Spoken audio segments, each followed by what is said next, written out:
Super Bowl weekend is arriving, and just like last season, I brought back one of my former guests from this season and last year to talk about the Super Bowl because his team is actually playing in the Super Bowl. I know he's excited, so please introduce yourself.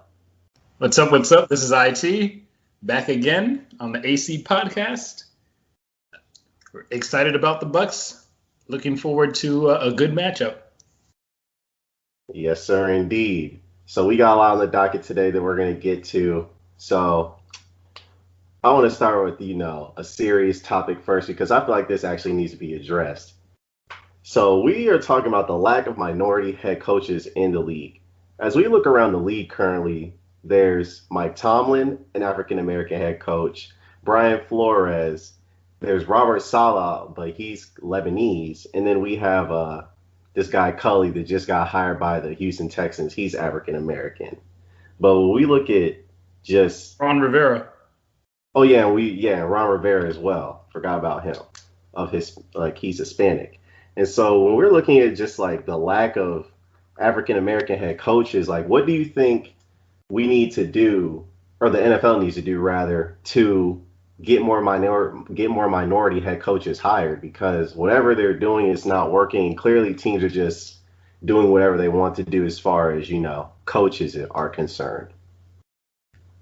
Well, I mean, they have the rule about, you have to include minority head coaches in the interview process. Is that correct, right? The Rooney rule, you have to interview at least one. Mm-hmm.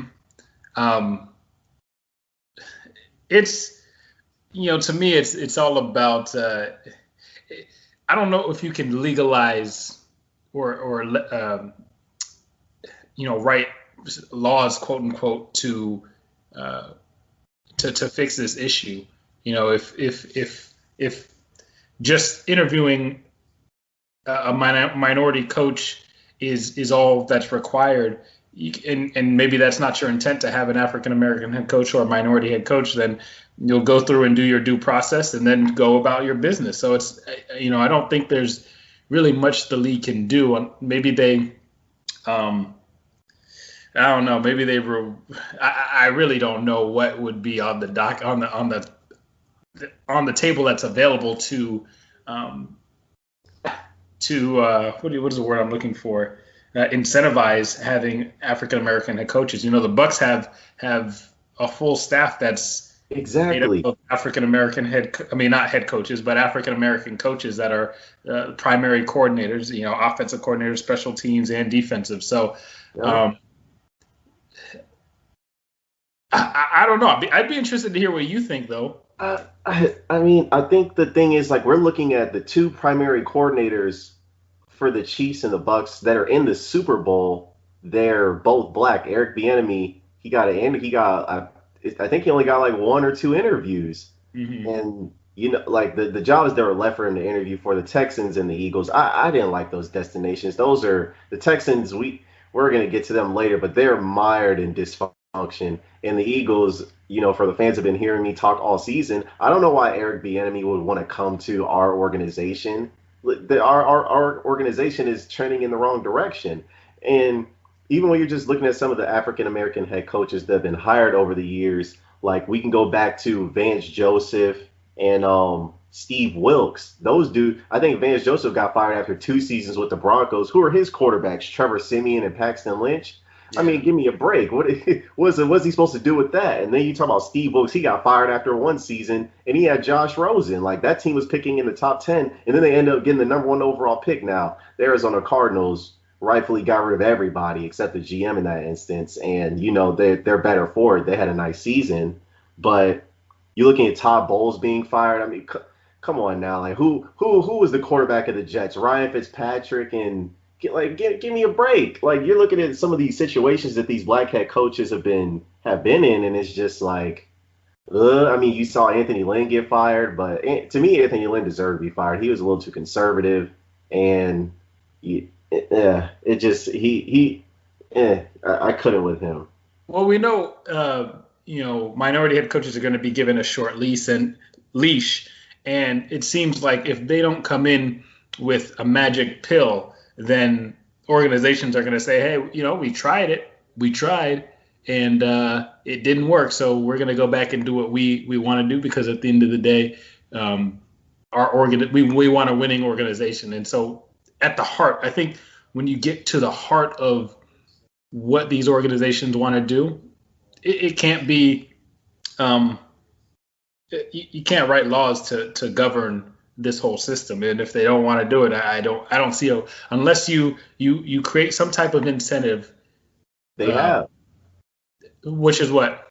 I think they give out third round picks for teams who hired black African American GMs or coaches. They give the third round picks to the team, I believe, that developed them. So whatever team they came from first. So I think like the Rams, they got 2 additional third round picks because on the GM of the Lions, it came from their front office, and he's African American head coach. So they got 2 third round picks. I think one this year and then one in 2022 for hiring an African American, or for developing him essentially. Mm-hmm. So there's an incentive that they created, but then there's the people who look at like, so you really have to incentivize people to hire African Americans. Then it just looks like a pawn scheme where it's just, why can't everyone just be given an equal opportunity? Well, I agree. I mean, I'm not saying that incentivizing is a pure way of doing things, but when someone is set in their ways, you have to prove to them that their ways are ultimately not working and that are ultimately wrong. So until people will, you can always look back on draft picks and say, oh man, we really missed here, we really missed here, we really missed here. I think that's the only way that people are going to really see any leeway or headway, or get any headway in this, is that they can see like, look, we are missing when we're evaluating whether a coordinator can become a great coach. These are the criteria that we're looking for, and it doesn't matter whether what color that coach is, but if they hit these criteria, then we need to hire them. And when you look at Eric Bieniemy and the offense that he has really implemented in Kansas City, and the creativity, like, to me, that is that is of the utmost. That's the most impressive thing to me. Yeah. That, like, and if he should be getting interviewed by every single team and be a candidate for every single team based on the offense that he's implemented. Like when you have all these playmakers on the Chiefs are great on their own, but then you throw in the creativity that adds a whole nother measure, a whole nother spin to what they're able to do. They look like the Jackson 5 in the backfield doing spins, moving into positions, and like, okay, I mean, all of that is it's not only is it fun because you're making football fun for athletes who've been playing this for years and on years, but to me, that's very intriguing, although sometimes unnecessary. But at the same time, though, that is a creativity that other teams now have to take and incorporate and look at in their own, coming up with their strategies for defeating you. So, yeah. I just think my problem, because I look at a clear example like a Matt Patricia and how the Lions fired Jim Caldwell after a winning season, and he had 2 winning seasons. One of those seasons he made the playoffs, and Matt Patricia didn't even win as many games as Jim Caldwell won. Like, he had more losses he had the same amount of losses as Jim Caldwell had losses, or no, he had the same amount of wins as Jim Caldwell had losses at one point. Like, Matt Patricia, come on now, like that. And Jim Caldwell's African, like, he didn't get interviewed at all. Like, he's a coordinator somewhere. You're looking at Leslie Frazier, who's the defensive coordinator in the championship game for the Buffalo Bills. No job. Like, these things, they don't make sense. We're talking about an offensive league, and Byron Leftwich and Eric Bieniemy are not. They don't have any jobs. Like, this doesn't make sense. And when I'm looking at some of these teams, well, I'm just looking at we know these billionaire owners, they're rich white folks, and so, but some of these organizations, they're claiming to be progressive when it's a lie to me, because how can you claim to be progressive and there's plenty of great African American coaches out there who are coordinating some of the best offenses in the league, in an offensive league, and we continue to say we're going to pass up on these dudes, because they're not play callers. The Eagles hired a dude who's never called plays. That's not an excuse. We're going to say, we're going to hire dudes, they don't interview well. Like, what is that? I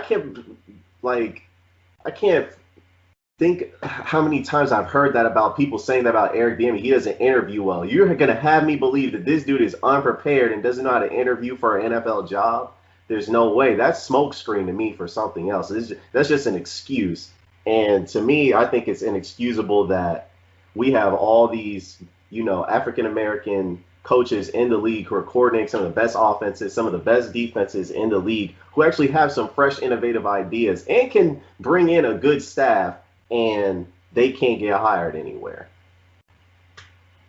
Yeah, I mean, I don't know what the solution is, to be honest. Other than when a minority head coach gets an opportunity,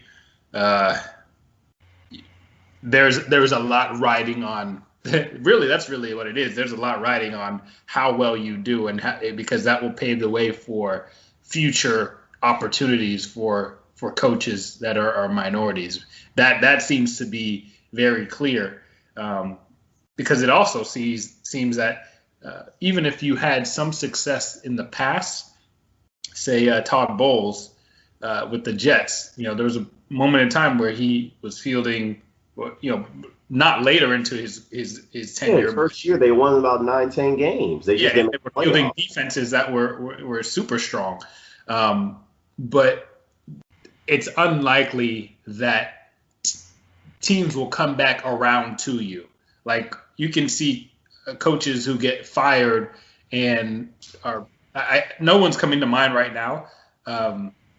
Maybe you have somebody in mind, but who get fired and who will eventually receive another opportunity, 1 or 2 years later. But it doesn't happen with these coaches. No one comes to mind. That's only a luxury afforded for the white coaches. I mean, look at Josh McDaniels. Yeah, Josh McDaniels. There you go. He flamed out in Denver, just destroyed the team, traded, and he had power over the personnel, got rid of Jay Cutler, got rid of Brandon Marshall in his prime, was beefing with the long snap. Like, how do you beef with the long snapper? Like, how do you do that? And then he had the nerve to trade up and draft Tim Tebow. Like, and then we get back, we move past that, and then he gets the job basically for the Colts, and then he reneges on them, and then the Eagles had the nerve to think about hiring this man. I was. Also, another example is who was the Packers head coach before LaFleur? Mike McCarthy. Yeah, and I'm not saying he's a bad coach. I think he's a good coach. Yeah. But you see how quickly he gets another opportunity. The Packers no longer want his services, and then almost immediately he's scooped up by the Cowboys. Yeah. But where are these opportunities, for the Todd Bowles, for the Leslie Frazier's, so. Even Adam Gase, I mean, he got a job within his same own division. He got fired by the Dolphins, and then next thing you know, he's the Jets head coach. Like, what did you watch with the Dolphins that impressed you so much that you wanted to hire this guy? And then you got Stephen A. talking about how this man looked high in his press conference because his eyeballs are all over the place. Like, the NFL claims that, want to be innovative in all these things, but they continuously hire retreads and don't bring in any fresh ideas from these other spots, and it's really mind-boggling. But I really don't know how to change these things. You just got to continue to push forward and put pressure on these owners to to give dudes a chance. I mean, that's really all we can do because they've already put in the incentive. So I don't know what else there is. And maybe kind of looking to guarantee a a length of time to get the job done. You know what I mean? Like going in aware of how long specific coaches prior to them going in, how much time they got, and saying I need at least this long. So this needs to be part of my contract. Give me this long for me to make some type of improvement, and before you can pull the plug, because 2 years is not going to be enough to realistically make a change in this team structure. So, yeah. I agree. So, transitioning to actual football, your team last week won the NFC Championship game against the Green Bay Packers in Lambeau Field. Tom Brady won 3 straight road games to get you to the Super Bowl, and now you're going up against Patrick Mahomes. But before we get there, how are you feeling? What were your thoughts about the game against the Packers? Because I know it was a tale of two halves, so I know you had to have been on edge. Yeah, going in, I was pessimistic. I was actually picking the Packers to win because I didn't feel like the Bucs defense could do enough to stop them in the same manner that they did the first time. I thought the Packers would have more solutions for what the Bucs would bring. But first half they were hitting on all cylinders. Those third down conversions is just like they were prepared, and they looked as sharp as they had all season, really. And second half, Brady started throwing the ball up to Mike Evans, like hoping for jump balls. I'm not sure exactly what that was, but it was rough to watch, and I basically let Green Bay back in the game, and I thought that in that moment I don't try to jump to conclusions. I still just try to look at little factors. I think I texted you and I was saying, when Green Bay was in the red zone, basically on the goal line, and then we're doing a play to Devontae Adams where they bring him across the formation, then bring him back, and then bring him, I really appreciated that Todd Bowles had a solution for that specific play. Not to say that they weren't basically throwing the game away at that point, but I'm still looking for positives within that moment. And so that was a positive to me, one that I can hopefully take to into the Super Bowl in Kansas City and say, okay, look, Kansas City does a certain, obviously they love that shovel pass type thing near the goal line. Mm-hmm. Hopefully we'll have a solution for something like that. There are some key plays that we need to be prepared for, and it gives me a little bit of hope for what the Bucs might be able to do. So I don't know if I really answered your question. No, you answered it. So the thing to me, because we were texting throughout the game, and the minute that Matt LaFleur kicked that field goal from the 8-yard line, I texted you, the game is over. Yeah. The game is over. And the only reason I knew the game was over was because at that point, the Packers are playing, they were playing not to lose, like they weren't already losing. And we'll get to Mike T later in this, but you can't do that in the playoffs. It's all or nothing. Like, there is no next game if you lose. There is no, we'll plan for next week. No, you're to start planning for next season. So when I saw Matt LaFleur do that, he was coaching scared. I was like, he doesn't have what it takes in this moment. It's a wrap. And if you give Tom Brady the go, who was even though he was struggling, if you give him the ball back, you already know what he's going to do in those 2-minute situations. He's done it his whole entire career. How many times in New England have we seen this guy double up on you, at the end of the first half, and then come get a touchdown on you in the second half as well? Like, how many times have we seen him close games in the fourth quarter? You just can't do it. And you have Aaron Rodgers, the MVP, and you didn't trust him with the ball. Now, the thing that I got a lot of pushback on was I was blaming Aaron Rodgers for certain parts in the game. Matt LaFleur was most responsible to me because I looked at the two main things I felt like decided, well, at least the two main coaching gaps was that decision on the 8-yard line. And then the other one, near the end of the half with 8 seconds left, the Packers are playing single coverage with Kevin King absolutely just getting scorched all over the field all day. It was just a disgrace, his performance. And so we look at that, and Matt LaFleur, everyone's getting on Mike Penn. He got relieved of his duties yesterday. Can't argue with that. But as the head coach, I have to hold you responsible for that because you oversee the entire operation. I get it, he's an offensive minded head coach, but you oversee the entire operation. And on your watch, too many times, Kevin King was singled up against Mike Evans, against Chris Godwin, against Scotty Miller, and he was just getting scorched. And you didn't think to go over to your defensive coordinator and say, "Hey, give him some help, shade the safety over there, double this guy," like something. Clearly, Kevin King was struggling, and so I look at that. But then I look at Aaron Rodgers, and people, I can't let this man off the hook because the national media was doing it all week, and they're talking about, oh well. LaFleur didn't go for it. I'm looking at that third down play that Aaron Rodgers did not run that ball. Clearly, he chucks it into double coverage. Clearly a terrible throw. I see a lane that he could have made to the end zone A or B, gotten close enough to go for it on fourth down. I'm looking at in the second half, the Green Bay Packers defense forces 3 turnovers, 3 interceptions off of the GOAT Tom Brady, and Aaron Rodgers only gets 6 points off those 3 turnovers. I'm looking at in the first half, Aaron Rodgers missing Allen Lazard underneath because he's staring down Devontae Adams in the end zone. And so I'm looking at Aaron Rodgers in the fourth quarter going 4 for 11. So when I look at what Aaron Rodgers did, 4 for 11 in the fourth quarter, left 14 points on the board, and he also only got 6 points off 3 turnovers. I got to hold you responsible for that if you're the MVP. If you're this great, if you're so great, I need you to deliver the goods. That's all I'm saying. Do you think I'm crazy for that? Because I was getting a lot of pushback about the performance that Aaron Rodgers put on display. When you look at the final numbers, it was a great performance. But when you zero in on the details and the crucial moments, Aaron Rodgers just didn't show up. To me, it's just that simple.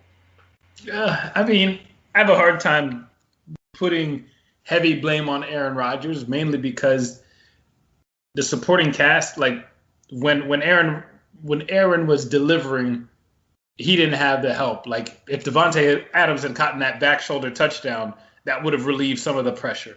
If Adam Lazard caught the 2-point conversion, that would have changed your decision making as well. So there were some aspects where you're putting more pressure on Aaron Rodgers because you're not doing your duty in terms of catching the ball. Yeah, he could have ran the ball closer.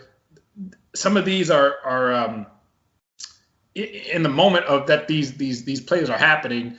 You're looking for the best opportunity in terms of getting into the end zone, and maybe he didn't think that was those are bang plays to me. I obviously I do see the lane he could have taken, but he has full faith in Devontae Adams coming down with catches that, and I would too. Into double coverage on that third down throw. That was a terrible throw. Double coverage in between 2 Bucs defenders. He put it low, hoping that his guy would come out with it. So I mean, I personally can't blame him for that. Missing Lazard on the crossing the field, it happens sometimes. I think he was just so zeroed in on his primary receiver, the one guy, or generally the one guy who can hold his end of the bargain, that he's like, look, it's either Devontae Adams or nothing. You know what I mean? Like, that is a dangerous place to be. You don't want to be there, but I can see how it could happen. I put, like you said, I put most of the blame on the head coach for those 2 calls, because especially for that kicking that field goal, because if closing the gap on the scoreboard is not going to put you within a 1-score game, like you're just kicking the field goal. I mean, it's still 1-score game, sorry, but if you still need to score a touchdown, then why are you kicking that field? Because you're requiring, regardless of what happens, you are going to have Aaron Rodgers drive that field, a full field, to score a touchdown. And if you can't do that right here, right now, what's to say it's going to be any easier when you have to drive a full field? Exactly. Against the pressure that the Bucs are already bringing. Like you haven't been able to really escape their pressure this whole time. and you think all of a sudden if faced with a 2-minute drill, 80 yards to go, Aaron Rodgers is going to hit repeatedly his receivers to put them in a position to win the game. So yeah. Because the way I look at it, even if you don't get it, it's the 8-yard line. Then you could force a shorter field to use your timeouts, and then maybe Tom Brady's not throwing it. Maybe the Bucs are more conservative and they run it, and maybe you get a stop. Mm-hmm. But you give it to them at the 25, and then they have plenty of leeway to where they can run whatever they want to close out the game, because all they need is a first down, and that's what happens. So I just look at it. The two things that just stood out to me was Rodgers going 4 of 11 in the fourth quarter and 6 points off of 3 turnovers after Tom Brady cashed in 2 touchdowns off of your 2 turnovers. One, Aaron Rodgers threw a pick, and the other one, Aaron Jones fumbled it. That's where the game was lost right there. That's really where the game was lost. Yeah, honestly. but Brady had – the Bucs did a good job, and I always tell you this, even though you tell me that the Bucs are not a running team, they're not designed to run the ball. And I have stats to back that up. And that's okay. They don't have to be designed to because when they run the ball, they are able to do what they do because they're better off of play action. They're better off the play action. And if you are able to present some sort of threat when you hand the ball off to whether Ronald Jones and Fournette has been playing much better. Much better than he has this, in past games. So props to him. But that threat alone will increase the success rate of your play action passes, and that's all that I'm trying to run the ball for. Whether we are highly successful or we're gaining 3 yards, in many scenarios, I'd rather have if we have 3 downs, I'd like some mix of 2 runs to 1 pass at least early on to maintain the consistent threat, because from what I've seen, it's not often that they're getting stopped for negative to 1 yard. They're at least getting 3 to 4 yards on their first or second down runs, and creating short yardage for their third down. So that's what I would be after initially. So transitioning to the Super Bowl matchup, obviously this is a rematch of a game earlier in the season, or rather later in the season. But needless to say, the Chiefs came into Tampa Bay and Tyreek Hill decided he wanted to throw a party to the tune of 200 yards. Obviously, Jamel Dean wasn't there for that matchup. Not sure if that makes much of a difference, but, we have the matchup we have right now. Obviously, this is a home Super Bowl for the Bucs. First, team in NFL history to, host a Super Bowl and be in it. So that's definitely, more to Tom Brady's legacy and whatnot. But, when I'm looking at the matchups in this game, I'm expecting Todd Bowles to have a little more split safety, coverage this game. Not as much, man-to-man cover one, because obviously you see what Tyreek Hill did to Carlton Davis. And I know Carlton Davis has been shutting down Michael Thomas, and, he did a good job on, what's his name? Adams. On Devontae Adams. But to me, Tyreek Hill's just the best receiver in the league. I mean, to me, at least. I mean, I know Stephon Diggs, he was a bad man this year, but Tyreek Hill is just the pressure that he puts on you as a corner is something different than no other receiver can because of his speed. And not only that, he can run routes. He's just very nimble and balanced. Like this guy, he can do it all. He has much better hands than, especially coming out of college. I think Oklahoma State. His hands were somewhat questionable, but to see him now, it seems like he catches just about everything. Yeah, he had this one drop in the AFC Championship, but you don't see him drop many passes. No, you don't, and I think it's gonna be crucial to see how you guys match up with him. I think I like the idea. At least this is me. I like the idea of Jamel Dean shadowing him with help. Because Jamel Dean is the more athletic. I only said because Jamel Dean is the more athletic corner out of, him and Carlton Davis. Obviously, I know how you feel about Jamel Dean and his fundamentals, so that could also be problematic. But I'm just betting on the athleticism, honestly, and getting some help over the top, either with Whitehead or Winfield will obviously be back, and then having Carlton Davis potentially play the other side. But it's the matchups are really just intriguing. It's like who's going to guard how are you going to guard Kelsey, Hill, and Hardman, and then Edwards-Hilaire's probably going to be back to almost full strength, so that's going to be a beast of itself. Then you're looking at your guys' side of the ball as far as the pass rush, and that's definitely edge for you guys because obviously Mitchell Schwartz is out, and whoever the Chiefs' other tackle is, it's you saw what the Bucs did to Aaron Rodgers and their tackles, so it is what it is. Obviously, you're looking at the matchups. What's Devin White and Levante? Devin White and Levante David, they're just the best linebacking duo in the league. There's no debate about that. Devin White is turning into a superstar before our very eyes, clearly. And just the thing to me about the Bucs that's so impressive is they force you into passing. They force you into passing because you cannot run the ball against them. You just I love the fact that Vita Vea is back too. Exactly. Vita Vea and Dominican and Sue up the middle. There's so much beef there. You look at if you try to get to the edges, Levante David and Devin White, they're just too fast. You're not gonna beat them to the edge. And then you look at the safeties and the way Whitehead hits these dudes and the way Winfield, he's just instinctual and makes impact plays. You can't run on this team. And so the only option is to throw it. I mean, y'all were the number one defense against the run, but the only option is to throw it. But we know the Chiefs are very comfortable doing that because that's basically their offense.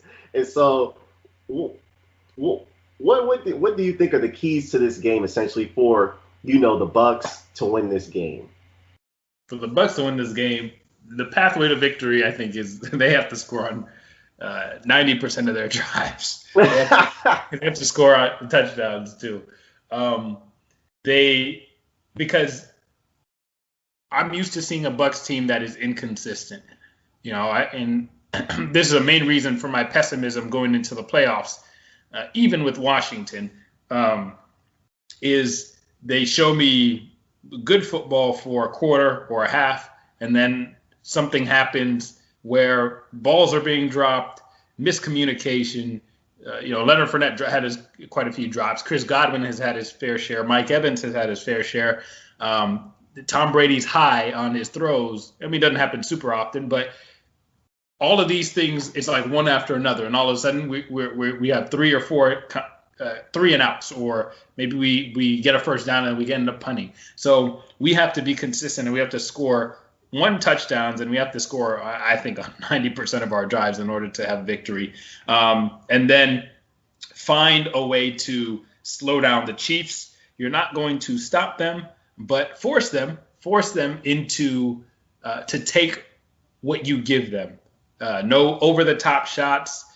Force them to matriculate the ball down the field, and count on your edge rush, your pass rush to make plays against Patrick Mahomes. Chase him down when he's moving outside the pocket, and give him limited windows to throw. Because if you are in a matchup where you're letting Tyreek, I don't think it'll be the same, letting Tyreek just run free throughout your secondary. I would rather have Kelsey have 15 catches, 90-something yards, because that tells me that he's just working the zone and he's taking whatever is available, rather than Tyreek going for 203 yards in 1 quarter. So those are that's my basic pathway to victory: is score consistently and force the Chiefs to matriculate the ball down the field. Yeah, so I think when you look a little bit closer at the details, like you said, of your offense, they have been inconsistent. And part of that, and part of what's, made the Bucs so difficult to defeat is really your defense. Because I'm looking, y'all have forced 7 turnovers in the playoffs, and you've scored about 35 points off those turnovers. Like, the defense is, helped set up, the offense for short fields most of the time. So that's really where most of your points have been coming from. I mean, you look at the four turnover performance against the Saints, most of those turnovers were on the Saints side of the field. So, Tom Brady, really just had to cash in from, the 20 yards and in. So I think it's going to be key that your defense gets a turnover or two off the Chiefs. I know it's Patrick Mahomes. This dude's the Ferrari. Like, I call him the Ferrari for a reason. Yeah, so, you don't go in really expecting to necessarily get turnovers on his behalf. No. Well, I mean, granted, obviously it does happen, but that's why I didn't so much pick that as a key to the. I mean, obviously, you can force fumbles from the running backs or receivers or yada yada yada, but it just seems so hard to force Patrick Mahomes into bad decisions, even though it does come. It's like a unicorn once in a blue moon. It seems like. Yeah, I think that's definitely going to be difficult.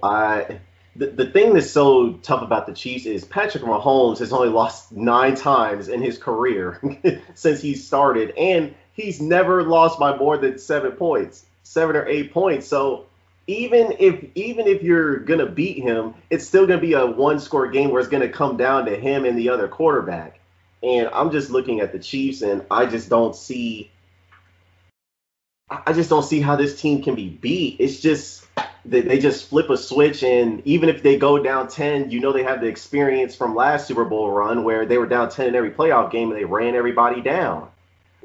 Like they came back 24 down, stomped the Texans, came back from 10 down, beat up on the Titans, came back from 10 down against the vaunted 49ers defense in the fourth quarter after Patrick Mahomes threw 2 picks. Like, even the game against Miami where he threw 3 interceptions, they came back and scored 30 straight. It's like, you're going to need at least 35, 40 points to win this game. And if the Bucs offense can't be consistent and the defense doesn't force turnovers, however it is, interceptions, fumbles, I don't see a path to victory. And especially you bring up the early down running, you want the team to run the ball.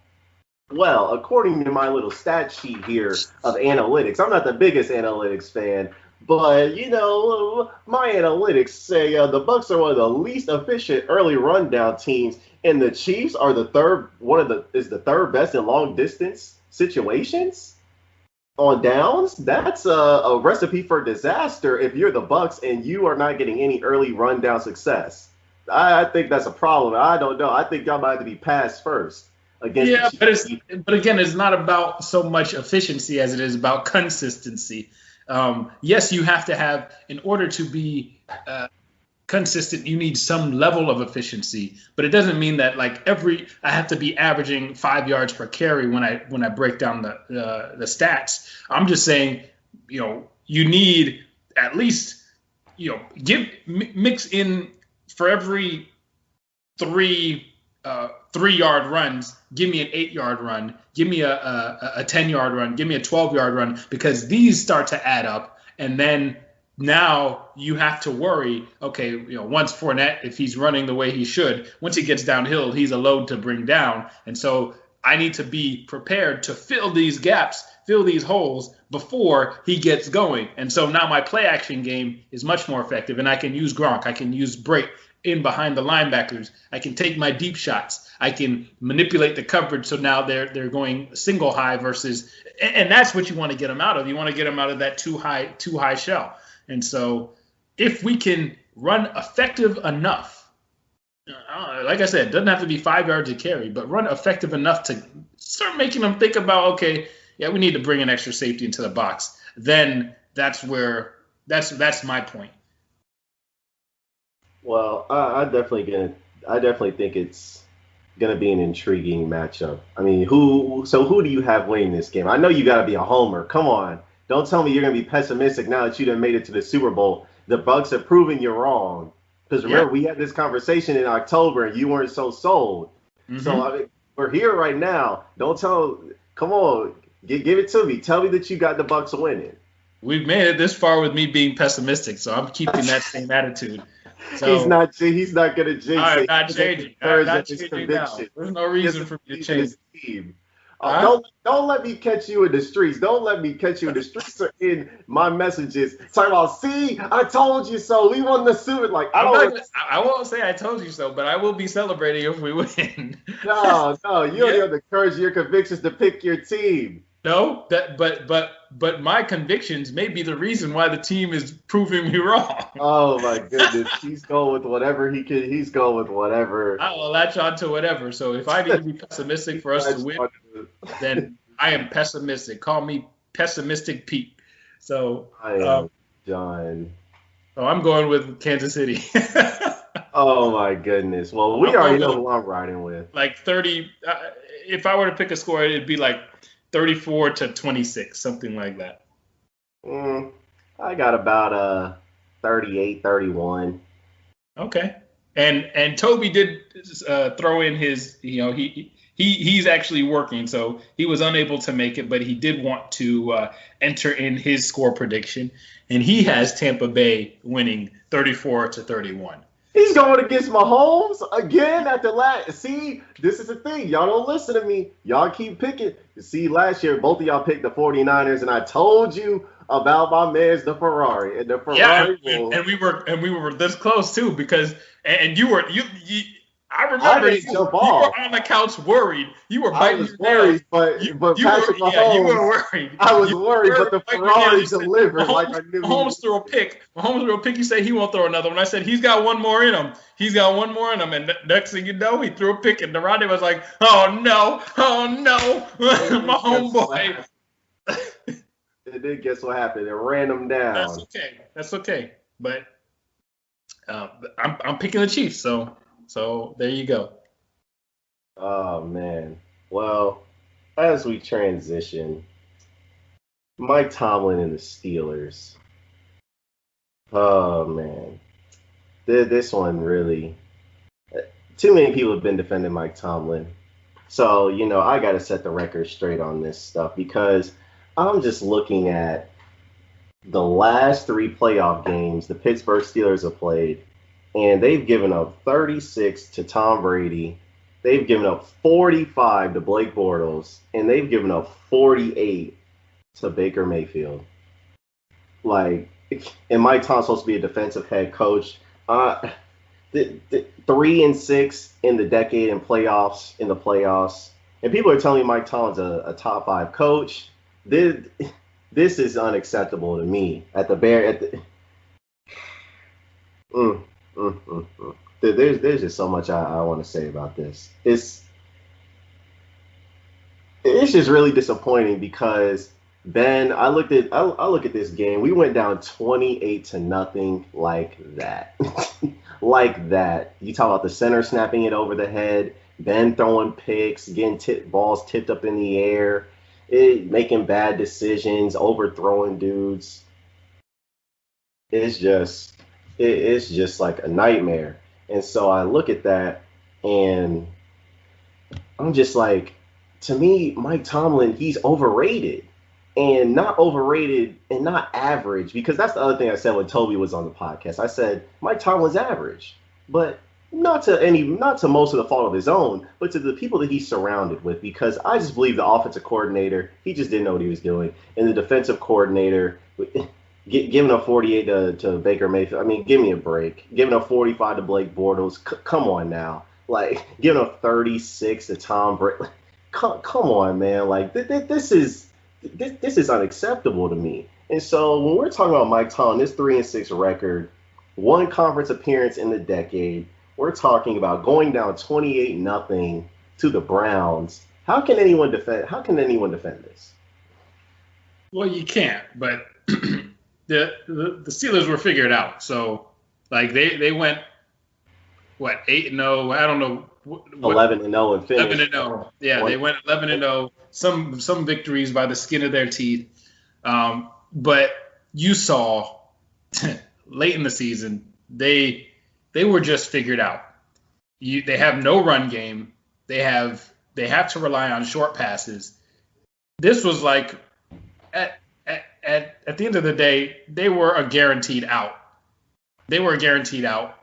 And like what else can you do to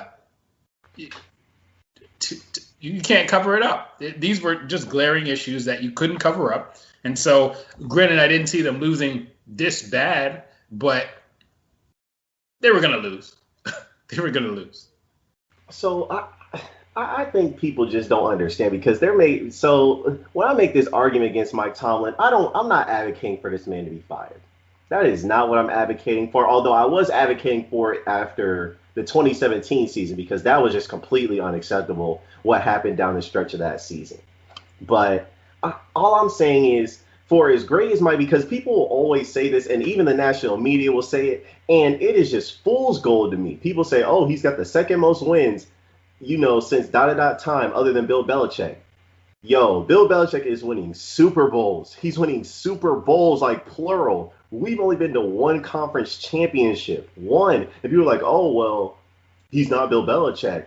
Okay, like, so why are you getting to the playoffs routinely year after year after year and losing? Like that's my thing. At least have some success. Like you're getting bounced in the first round against, Baker Mayfield without his coach. They only practiced one time the whole week. That's a flagrantly unacceptable to me. You giving up 45 to Blake Bortles after he scored 10 points against the Buffalo Bills the week prior and looked like a terrible quarterback. Like you get like 45 to Blake Bortles, who's not an NFL caliber quarterback. You're talking about losing to Tim Tebow. That's his only playoff record win on his resume against the Pittsburgh Steelers. You're talking about losing to Joe Flacco. Come on now, man. Like, come on now. And then you talk about getting stomped again by Tom. Like, if Bill Belichick owns Mike Tomlin, like, at least if you're a good head coach, you should not be getting consistently outclassed every single time you go up against another good head coach. But that's what happens every single time when it comes to Mike Tomlin. And I'm tired of people defending it. It's like, and then you get to somebody, because Mike Tomlin's a great dude in the post game pressers. He talks with a lot of conviction. He has great motivational speeches. But I'm trying to figure out all these great things he says in the post game presser. Why are they not translating onto the field? Everyone says, I want to play for Mike Tomlin. Do you? You want to lose in the playoffs in the high leverage moments? Because I'm looking at the last 3 seasons, and someone tell me if this is a top 5 head coach. So 2018, the Pittsburgh Steelers started 7-2-1. They finished 9-6-1 and missed the playoffs. 2019, granted, this was without Ben Roethlisberger. It started out 8-5, finished 8-8, losing their last 3 games in December. In December football, where you have to be playing your best, you're losing games consistently. 2020, you started 11-0 and proceeded to go 1-5 in the play, 1-5, including a playoff loss to the Cleveland Browns. And the only time you look good, was a half of football against the Indianapolis Colts. To me, this is unacceptable if you're a top 5 head coach. That's all I'm saying. And people like to defend it, and I just don't get it. Yeah, but the formula when they were successful has been, from what I mean, you're the Steelers fan, but they were successful when they had equal parts, like a more balanced offense. And without a running game, like you had what? Even when James Conner took over, when he had a successful year. What year was that? I think it was 2017. 2018. Okay, and what was how did they do in 2018? 9-6-1. They missed the playoffs narrowly. Oh, okay. All right. So, I don't know. I mean, this year specifically, I just know once teams figured out, look, Ben doesn't have time to throw deep, and they don't have a running game. And so what do? We just crowd your routes. We just squat on your routes, and that's it. I mean, anybody can do that. But see, that's my thing, is that this is my problem, and why I question Mike Tomlin sometimes is because one of the things he never does is make adjustments. There's been routinely, I can name numerous occurrences throughout his coaching tenure where this man has not made adjustments, and whether it's due to his own fault or the people he's employing as assistants, because this is the one thing we know about Mike Tomlin. He is a good coach, but I also know that this man has control over his coaching staff. And for him to continue, look, the Steelers are 32nd in spending on coaching staff. How can you accept it? How can you contend for a Super Bowl and you don't have a Super Bowl caliber coaching staff? Like the Steelers as a roster, you look at them. Ben Roethlisberger, 33 touchdowns, 10 interceptions. This is a 3-to-1 touchdown interception ratio. You can win with that. You look at the wide receivers on the outside. Good. Their O-line wasn't good in run blocking, but they were pretty solid in pass protection. You look at their defense, it was elite this year. I think led the league in takeaways again, led the league in sacks again for the fourth straight year. You have a good coach. What else do you need? You need a competent coaching staff. Yeah, well, and I agree with you. I do agree with you. And like I said, if there was a team that could get away with being vanilla on the field, you would probably say it's the Chiefs. They've got weapons. Just if you look at Tyreek Hill alone, unless you have the world's best press corner, to take him off of his route, to hold him up at the line of scrimmage, mess with the timing. You do not want to play tight up against Tyreek Hill because he'll just beat you. It's hard to give him so much space. Basically, you have to double team him. But if you had one team that could play vanilla with Patrick Mahomes, Tyreek Hill, Travis Kelce, then all the speedy receivers that they have to complement that whole package, that would be the team. But yet you see the creativity that comes with the Kansas City Chiefs. It's not just a reliance on the sheer talent that they have, but also infusing that coaching aspect, that creativity to make sure that, when we want to score points, we are scoring points. And obviously that's something that the Steelers do not have. It looks like they are very basic. They come out when they're 5 wide, maybe throw their tunnel screens, smoke screens. They do, send Claypool on a reverse. I mean, we saw that a couple times. And that's pretty much the extent of their creativity, It's not enough, and that's my thing about the coaching staff. The coordinators, they're two old white guys. Not to call out the race, but they've been in the league a while, and they don't have any innovative schemes. Like you heard me say that consistently throughout the season. Where is the innovative scheming? Where in the run game? Why are you doing certain schemes? You're just not running them. There's nothing. It's just the same stuff. They like you said, they line up and they just play. And I'm looking at that, and I'm just like, how do you expect? You can out-talent a lot of teams because a lot of teams aren't as talented as you. But in the playoffs, when you run up against competition that is just as good as you, it comes down to coaching at that point. Mm-hmm. And too many times, Mike Tomlin has gotten out-coached, he's gotten out-schemed, and he hasn't made adjustments. And whether that's on him or the people he's employing, to me, it all goes back to him. Because if you have control over your coaching staff and either A, you're oblivious to the fact that these people are competent around you, or B, you continue to just employ these people because you think they're good at their jobs, there's something wrong. And that falls on that. Just like I said, the defensive gas fell on Matt LaFleur. That stuff falls on Mike Tomlin to me. And that's where I feel like he has to be held accountable for that. Not being fired, but these assistants, and granted, the Steelers, they got rid of their offensive coordinator, so there's a younger guy coming in. I like Matt Canada a lot and what he's going to bring to the table. So thank goodness for something. But I'm just saying, 30 seconds in spending on a coaching staff, that's flagrantly unacceptable if you're the Pittsburgh Steelers. We're talking about the Pittsburgh Steelers here. The Pittsburgh Steelers. So that's all I got to say about that. Let's get to Deshaun Watson. Now, we've known he's been unhappy with the Texans for a while. Obviously, they're the last few weeks formally requested a trade, or whether the Texans organization leaked it, probably that because they're dysfunctional. So, Deshaun Watson wants out. Doesn't look like he's, gonna play. Has removed all Texans, stuff from his social media, so you really know it's real at that point. So when we're looking at this situation, just what have you been thinking about as far as this situation as you've seen it unfold? Oh man, the Texans really messed up. But this whole incident originated from them not interviewing candidates that he was suggesting. Is that correct? Yes, Deshaun Watson basically, I guess, said he wanted to just, put some names in there that hopefully they would interview. Not that they would, do as he says and acquiesce, but all right, just take what I say into consideration. If you decide against it, that's fine. But apparently they went and did their own thing. I guess it started with hiring that dude as the GM, Nick Caserio or whatever, and they basically shut Deshaun Watson out of everything. They made promises to him that they didn't keep, and so now, the relationship has been severed essentially. So yeah. Mm. Yeah, I mean, that's the Texans are acting like a franchise quarterback is easy to come by. Not necessarily by what they say, but what they did in terms of not respecting this man's wishes, whatever promises that they had made to him and not keeping. And that's a quick way to sour a relationship. But they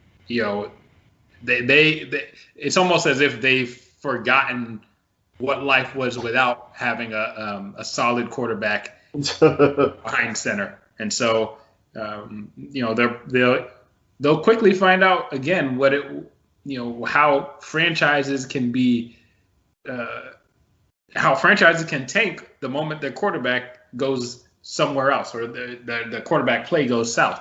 So it's a sad reality for the Texans. And that's all I really have to say about that. I look at it and like it's funny that you brought up life, without a franchise quarterback. I don't think they realized before Deshaun Watson came, they had Matt Schaub and Brian Hoyer. The Texans were irrelevant until Deshaun Watson came.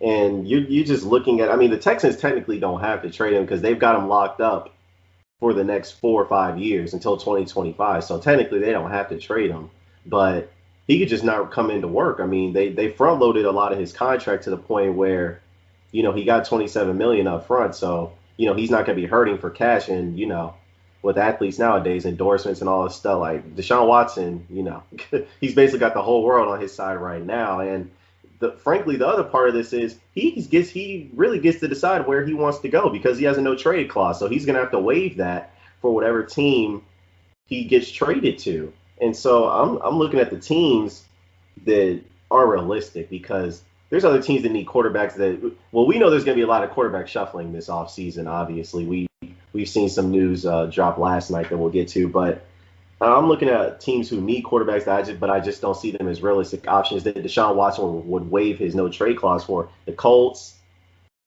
I just don't. They're not. The Houston Texans are not trading him within the division. That's just not going to happen. The Patriots, Matthew Stafford told the Lions to trade him anywhere but the New England Patriots. So, which is very hilarious to me, probably because he didn't want to go back with Matt Patricia, most likely. So we got that. The Saints, there's no way the Saints can trade for him. They have the most expensive roster in the league next year, so there's just no way. And then Washington, there's just too many scandals and too much dysfunction out there in Washington. Ron Rivera's a good coach, but the owner and all that, if I were Deshaun Watson, I'd stay far and away from there. But the most realistic options I see and that I like are the 49ers with Kyle Shanahan. We already know, in that offer. We know Jimmy G's probably going to get the cord cut on him, obviously. The Broncos, Drew Lock, and they have nice weapons as well, with their young receivers and tight end. The Panthers, I like this destination a lot because of Matt Rule, because of Joe Brady and what he did with that LSU offense and what he was able to do with Teddy Bridgewater a little bit. Granted, Teddy Bridgewater's a limited quarterback, but you look at the weapons that the Panthers had with DJ Moore, Samuel, Christian McCaffrey wasn't healthy this year, but we know he's probably a top 2, top 3 back when he's healthy. And then you look at Robbie Anderson, the breakout year that he had, getting away from that stench of the New York Jets. Then you look at the Jets. I think they're another good destination because of, the draft compensation they'd be able to, give for Deshaun Watson, although I really don't know. But yeah, no, I agree. Yeah, Denzel Mims, he's all right. Mekhi Becton, he looks like a future star left tackle. But beyond that, the weapons, But the New York market, it's a big market, so can't rule that out. And then the Miami Dolphins, they have 2 first-round picks as well. They could offer Tua because apparently some players in the in the Miami Dolphins locker room are sold on Tua as a star. So I think that's also a realistic option. And then my last team is the Chicago Bears. They can rewrite the wrong of passing up on this man and trading up for Mitch Trubisky. So I think those are the most realistic options. Out of those options, the 49ers, the Broncos, the Panthers, the Jets, the Dolphins, and the Bears. Which ones do you like the best for Deshaun Watson? I like the 49ers and I like the Bears. I do. The Bears, really? Yeah, I do like the Bears. Why do you like the Bears as a destination for him? Because, like you said, Mitchell Trubisky has not lived up to the hype, and they are you playing flip flop at quarterback with Nick Foles and Mitch Trubisky to bring in. You only have this defense. This defense is getting older. Khalil Mack is not going to be dominant forever. You need to win yesterday and compete yesterday. With Deshaun Watson coming in, you give your team the best chance in terms of being able to make use of a lethal defense and bring some semblance of a good offense. You'll have a good running back, receivers you can definitely improve on, but I think they have a good. I know they're really high on that young rookie. I just forget his name. No. On defense or offense? No, on offense, a receiver. He was injured the last. Huh? Mooney. Yeah, they're high on Mooney. And all the other receivers. Oh, Robinson. Yeah. Tariq Cohen. Tariq, yeah. So they do have some good qualities, skill players. So I do think that's a legitimate something for him to look at. Though the division is going to be a tough one to compete in, but everywhere you go is 49 is going to be tough too. Yeah, that's a gauntlet with now Matthew Stafford, Kyler Murray, and Russell Wilson. But if you go there, you're arguably the second best quarterback in that division, and you have probably the best roster out of all those teams. I mean, you're looking at Nick Bosa coming back. You're looking at Eric Armstead and Javon Kinlaw and Dee Ford on that defensive line. You're looking at Fred Warner. I mean, this guy's not talked about enough as one of the best inside linebackers in the league. You're looking at, they're probably not going to bring back Richard Sherman, or Sherman said that, but their defense is still going to be tops. And then you look at the weapons that they have on offense. You're talking about George Kittle, the best tight end in the league to me when healthy. You're talking about Brandon Ayuk, who was pretty good this year. And then you're talking about Deebo Samuel. And then we already know Kyle Shanahan is going to cook up a running game with whatever running backs he has and a good offensive line. Like, you're talking about a top coach with a top line on both sides of the ball and good weapons. If I'm Deshaun Watson, I think that's the destination I want to go to. The second destination. I want to go to Minnesota, though. If I'm Deshaun Watson. Minnesota. Get Kirk Cousins out of there and bring in Deshaun Watson, and you have a legitimate Super Bowl contender right there. That's not bad. That's not bad. It can't happen because the Vikings signed Kirk Cousins to an extension after they won that playoff game last year against the Saints. But it is intriguing though to think about Deshaun Watson with Dalvin Cook in the backfield, throwing to Adam Thielen and Justin Jefferson, and that's too much. I also like the Broncos, but then I think about it and I'm like, Deshaun Watson going up against Patrick Mahomes for the next decade. I don't think that's going to turn out too well for Deshaun. So I don't like that because you're going to have to go through Patrick Mahomes in the AFC clearly to get to the Super Bowl. I mean, this guy, he's been to the AFC Championship every year since he started. So there was Tom Brady at one point for the last 20 years. Now it's Patrick Mahomes. The road to the Super Bowl goes through Mahomes. So I don't like that. I want Deshaun out in the NFC because if you look at the quarterbacks in the NFC, Aaron Rodgers getting up there in age. Russell Wilson hasn't been back to the Super Bowl since LOB. After that, who's the best quarterback? Who's the third best quarterback? I can make an argument Deshaun goes to the NFC, like the 49ers or the Panthers. He might be the best quarterback in the NFC. Might be. Fair enough. Decade? Because you're looking at all the other quarterbacks, all the other teams. There's no quarterbacks in the NFC East right now that you feel confident about. You're looking at the NFC North. It's really just Aaron Rodgers. Mm-hmm. And you're looking at the NFC South. Tom Brady, he's going to be gone at some point. Drew Brees, he's up out of here quick, fast, and in a hurry.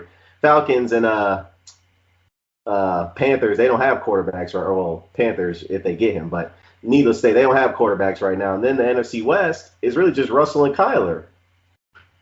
Like, What about Stafford? We gonna get to him. We gonna get to him later because the Rams are really the Rams. I've got some things to say about them, but transitioning. This one's gonna hurt. So we transitioned to my Philadelphia Eagles. Mm-hmm.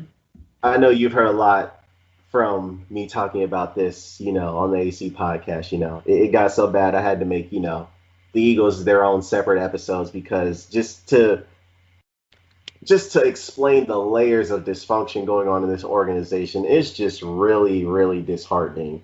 So I guess I'm just gonna start with this and ask you, what do you, if you were running this organization right now, what would you do with Carson Wentz? Because he is the $128 million question that is hanging over this franchise right now. What would you do with Carson Wentz? Because I'm looking at it. To me, it was just one bad year. But to others, it's like you got to get this guy up out of here quick, fast, and in a hurry. Like he's done. It's over. So if you were running this team, what would you do with Carson Wentz?